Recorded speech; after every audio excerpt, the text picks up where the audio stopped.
여러분 안녕하세요. 신규 교사를 위한 필수 프로그램 실전 사용법, 벌써 마지막 강의가 찾아왔네요. 오늘도 역시 이 강의를 찾아주신 선생님들을 환영합니다. 저는 교사 김승훈입니다.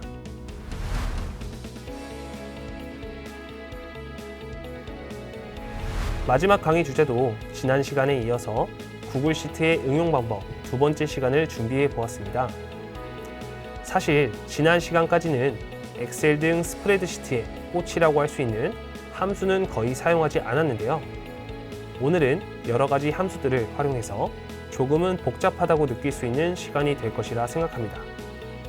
하지만 제작 과정이 복잡한 만큼 만들어진 결과를 활용한다면 분명 업무에 큰 도움이 될 수 있고, 제가 천천히 차근차근 하나씩 짚어가며 알려드리고, 너무 어려우시다면 제가 만들어둔 파일 자체를 공유해드릴 테니 너무 걱정하지 않으시면 좋겠습니다.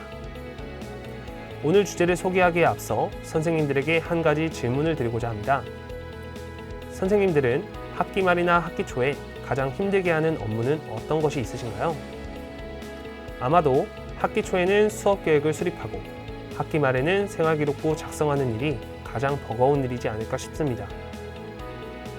오늘 주제는 이와 같은 수업 계획표 작성과 생활기록부 작성에 도움이 되는 주제로 준비했습니다.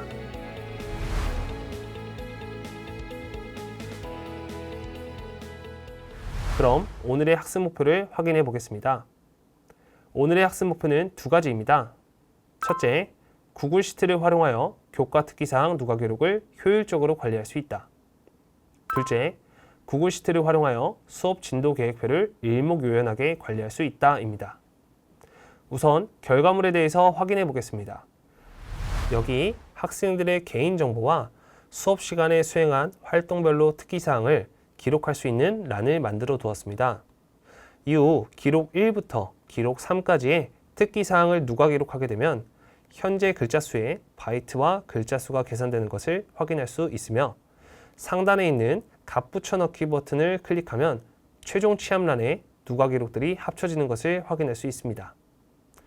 나이스에서도 누가 기록을 작성할 수 있겠지만, 자택에서 나이스의 교과 세부 능력 특기사항을 입력하기 위해서는 EVPN이 신청되어야 한다는 점과 교과 세특 작성 시 ARS 인증까지 해야 하는 번거로움이 있기 때문에 자주 들어가지 못하게 되어 학기 말에 몰아쓰게 되는 단점이 있죠. 따라서 이 방법을 활용하시게 된다면 평소 수행평가 시마다 학생들의 활동들을 누가 기록 후 관리하고 학기 말에 수정 및 보완하여 나이스에 최종 입력하기 용이하다는 장점이 있답니다. 그럼 곧바로 이러한 시트를 제작하는 방법에 대해 알아보도록 하겠습니다. 빈 스프레드시트에서 가장 먼저 해야 할 일은 우선 머리행을 구성하는 것입니다. 1행의 A열부터 M열까지 다음과 같은 이름의 목차를 구성하도록 하겠습니다. 학번, 학년, 반, 번호, 이름, 기록 1부터 3, 문장 취합, 바이트, 최종 취합. 다음은 임의의 학생들의 정보를 10명 정도 입력해주세요. 실제 선생님의 수업을 듣는 학생들의 명단이면 나중에 수정할 필요가 없어서 더 좋겠죠. 학생들의 정보는 학번 부분을 제외한 나머지 부분만을 먼저 작성합니다. 학번열에는 이전 시간에 배웠던 학번을 조합하는 식을 사용하여 5자리 학번을 만들어 주시면 됩니다.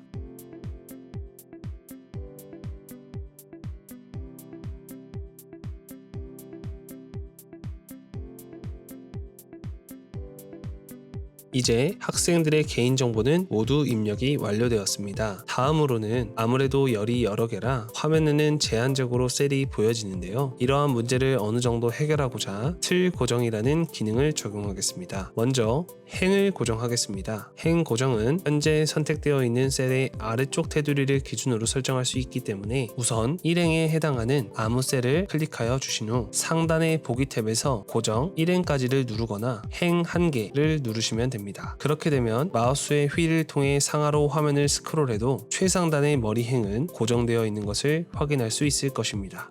다음은 열 고정입니다. 먼저 우리는 학생들의 개인정보는 좌측에 고정해야 하기 때문에 개인정보가 끝나는 열인 이 열을 선택하겠습니다. 이후 보기, 고정, 이 열까지를 순차적으로 클릭해 주세요. 이제 학생들의 이름이 있는 열을 기준으로 우측으로 스크롤해도 학생들의 개인정보는 좌측에 그대로 유지되고 있는 모습을 확인할 수 있을 것입니다. 이제 생활기록부 특기사항 관리를 위한 시트의 기본적인 틀은 형성되었습니다. 이제 함수 등을 통해 여러 편의 기능들을 만들어 보겠습니다. 우선 학생들에 대한 여러 누가 기록을 취합할 수 있는 함수를 제작해 보겠습니다. 선생님들께서는 학생들의 교과 특기사항이나 창체 특기사항 등을 기록할 때에는 아마도 하나의 활동만을 기술하는 것이 아니라 최소 2개에서 3개 정도의 활동들로 구분하여 작성할 것입니다. 그런데 만약 이와 같이 서로 다른 활동들을 하나의 셀에 기입해둔 상태에서 관리한다면 추후 활동에 대한 기록을 수정하는 데 있어서 시인성이 부족할 수 있다는 문제가 있습니다. 하지만 각 활동에 대한 기록은 따로따로 관리하고 그 기록들을 자동으로 하나의 글로 합쳐주는 함수가 있다면 편리하겠죠. 이와 같은 기능을 실현하기 위해 어떤 함수를 사용하는지 알아보겠습니다. 우선 첫 번째 학생부터 5번째 학생의 기록 부분에 다음과 같이 가, 나, 다를 각각 기입해주세요. 이후 문장 취합열에 해당하는 셀인 I2 셀에 아래와 같이 함수를 입력하겠습니다.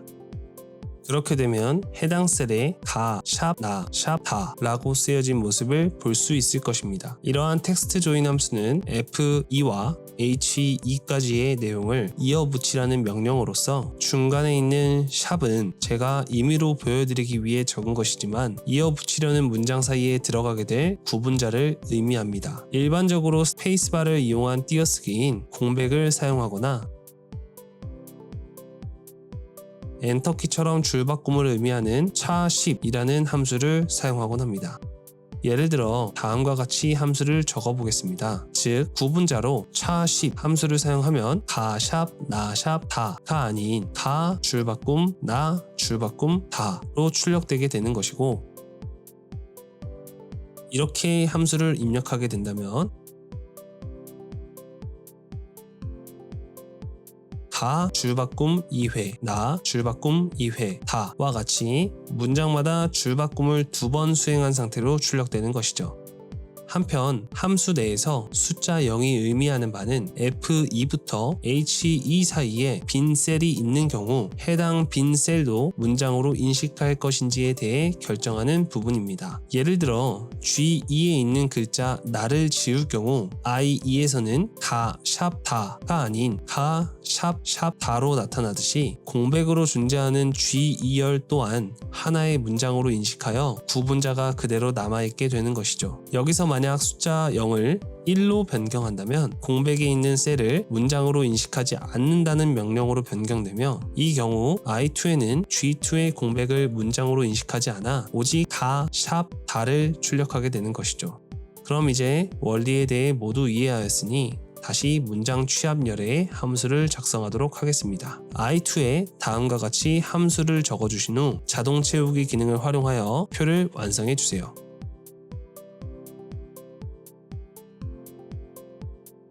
선생님들은 이제 학생들의 특기사항을 활동별로 누가 기록하면 그 내용이 자동으로 취합되는 표를 제작할 수 있게 되었습니다. 다만 선생님들이 작성한 문장들이 나이스에서 허용하고 있는 글자의 수를 초과한다면 이를 2번 해야 하는 불상사가 생기겠죠. 이를 예방하기 위해 글자 수를 확인할 수 있는 함수를 만들어 보겠습니다. 나이스에서는 특기사항 기록에 관한 글자 수를 특정 바이트 기준으로 제한하고 있습니다. 여기서 바이트란 컴퓨터에서 문자를 나타내는 가장 작은 단위를 의미합니다. 그리고 일반적인 경우 알파벳은 1바이트, 한글은 2바이트로 인식을 합니다만 나이스의 경우는 조금 다르게 한글은 3바이트, 줄바꿈은 2바이트, 알파벳은 1바이트로 인식을 한다는 문제가 있습니다. 이에 따라 저희는 스프레드시트에서 함수를 사용하여 나이스에서 사용하는 방식의 글자 수 계산 방법을 구현해야 하겠죠. 이 시간에는 원리를 설명하는 것보다는 저와 같이 따라서 함수를 작성하시고 결과만 확인해 보도록 하겠습니다. 다만 원리를 이해하시면 아무래도 훨씬 기억에 잘 남으시니 가급적이면 인터넷에 나이스 글자 수 계산 함수라고 검색하셔서 한 번쯤은 그 원리에 대해 알아보시는 것을 추천드리겠습니다. 그럼 이제 제2 셀에 바로 다음과 같이 같이 함수를 입력하겠습니다. 복잡해 보이지만 이 부분들은 글자 수를 계산하는 응용 함수인 것이고, 이 부분은 계산된 숫자 옆에 공백과 바이트라는 글자를 함께 붙여서 제시해라 라는 의미인 것입니다. 이제 저희는 가, 공백, 나, 공백, 다 라는 문장이 3바이트로 인식되는 한글로 구성된 글자 3개와 2바이트로 인식되는 줄 바꿈 2개가 있으니 나이스 기준에서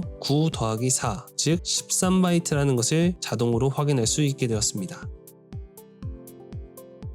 여기까지만 하시더라도 이제 선생님들께서는 생활기록부 특기사항을 효율적으로 관리하는 방법에 대해서 필요한 것들을 모두 익히게 되었고, 마지막으로 하나의 단계만 남아 있습니다.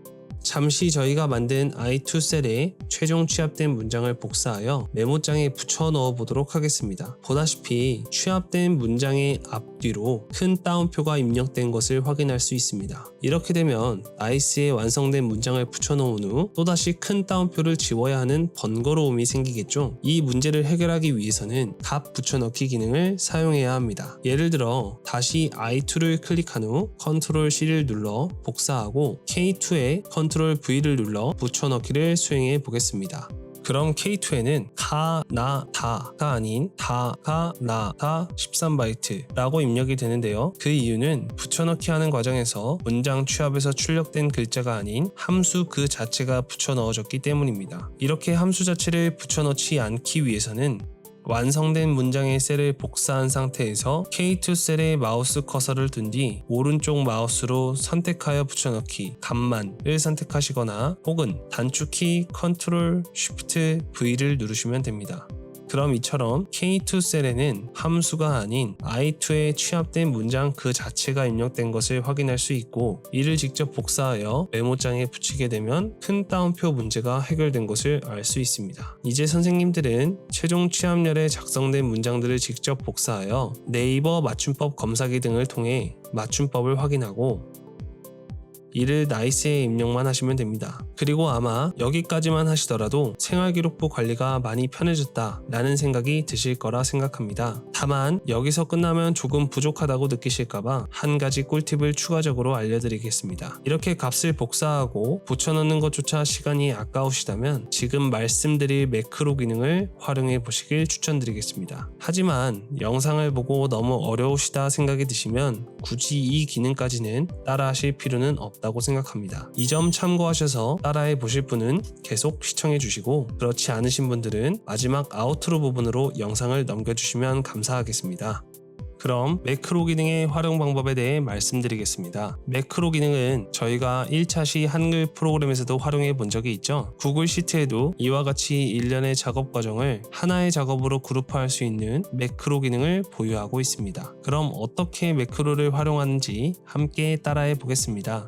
우선 상단의 확장 프로그램에서 매크로 기록을 눌러주시면 매크로 기록이 시작됩니다. 이제부터 제가 수행하는 마우스 클릭, 키보드 입력 등의 모든 행동들은 매크로의 순서대로 기록이 됩니다. 그럼 저희가 기록하고 싶었던 I열에 취합된 문장들을 복사하여 K열에 값 붙여넣기를 해보겠습니다. 먼저 I열을 전체 선택해 주신 후 컨트롤을 누른 상태에서 I1을 클릭하여 제외시켜 주세요. I1은 K1과 다른 글자가 들어가야 하기 때문에 복사할 필요가 없고, I2부터 그 아래 모든 셀을 복사하시면 됩니다. 이후 K2 셀에 값 붙여넣기를 실시해 주세요. 단축키는 Ctrl Shift V입니다.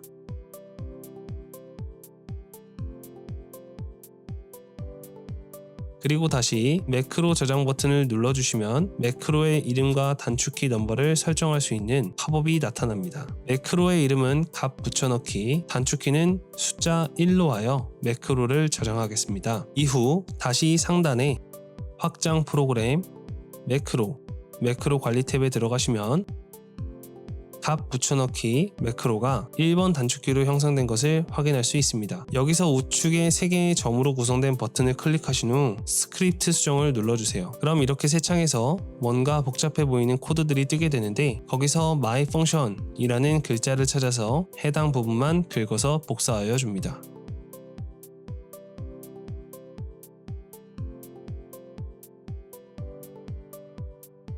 다시 원래 시트로 돌아가서 상단의 삽입, 그림을 눌러주세요.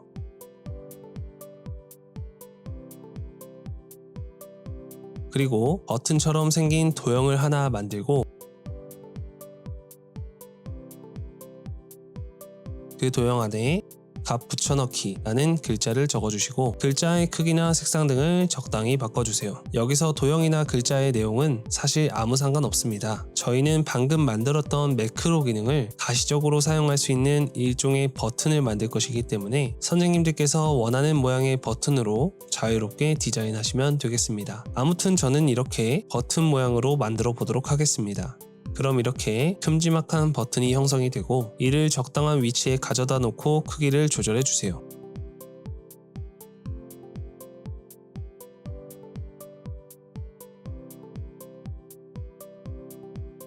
다음으로는 해당 버튼을 누르면 작은 점 3개 부분을 눌러 스크립트 할당 팝업 창을 띄워주시고 입력창에 저희가 아까 복사해 두었던 myfunction이라는 글자를 붙여 넣어준 뒤 확인을 눌러주세요.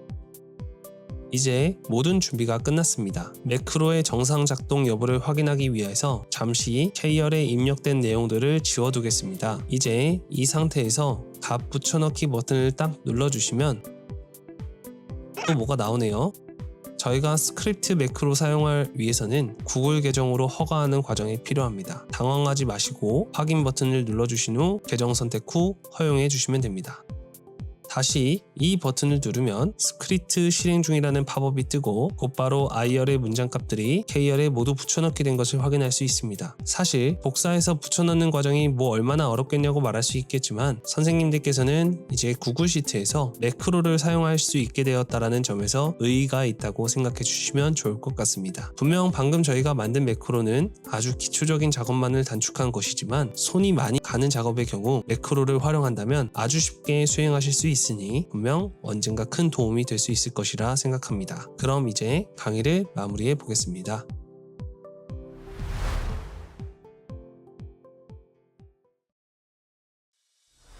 여러분, 오늘 배운 방법도 유익하셨나요? 지금까지 짧다면 짧다고 할 수 있는 5차시 동안 여러분과 함께 한글과 구글 시트의 실전 활용 방법에 대해 알아보았습니다. 이미 제가 알려드린 방법에 대해 많은 선생님들이 알고 계실 수도 있겠지만 분명 신규 선생님이나 적응력 선생님께는 앞으로 업무와 수업 준비에 있어 큰 도움이 될 수 있을 것이라 생각합니다. 또한 이 강의뿐만 아니라 미래교육연구원에서는 여러 선생님들께서 당신들만의 꿀팁들을 전수할 수 있는 여러 강의들을 마련했다고 합니다. 제가 살짝 훑어보니 이런 꿀팁들이 있나 싶을 정도로 대단하신 분들이 많더라고요. 이 강의 이후에도 다른 강의도 꼭 들어보시면서 선생님들의 교직 생활에 도움이 될 수 있는 많은 꿀팁들을 얻어가시길 추천드리겠습니다. 그럼 저는 이만 여기서 인사드리겠습니다. 항상 학생들을 위해 헌신하시는 선생님들의 노력에 박수를 보내며 선생님들께서 꽃길만 걸으시길 기원하겠습니다. 김승훈이었습니다. 감사합니다.